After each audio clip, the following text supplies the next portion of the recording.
તો ડોનાલ્ડ ટ્રમ્પના દાવાનું ભારતે ખંડન કર્યું છે। યુદ્ધ રોકવા વેપારની ધમકી આપ્યાનો ટ્રમ્પે દાવો કર્યો હતો, જેનું ખંડન ભારતે કર્યું।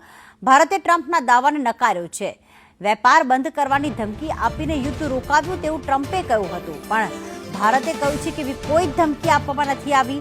વેપાર મુદ્દે અમેરિકા સાથે કોઈ વાત પણ થઈ નથી। યુદ્ધ વિરામ પોતે કરાવ્યાનો ટ્રમ્પ વારંવાર દાવો કરી રહ્યા છે, તેનું ખંડન ભારતે કર્યું છે।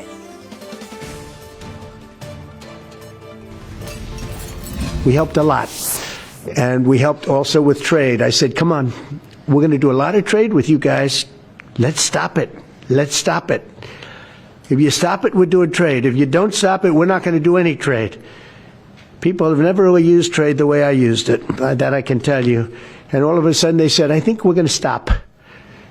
And they have, and they did it for a lot of reasons, but trade is a big one. We're going to do a lot of trade with Pakistan. We're going to do a lot of trade with India. We're negotiating with India right now. We're going to be soon negotiating with Pakistan. And we stopped the nuclear conflict. I think it could have been a bad nuclear war.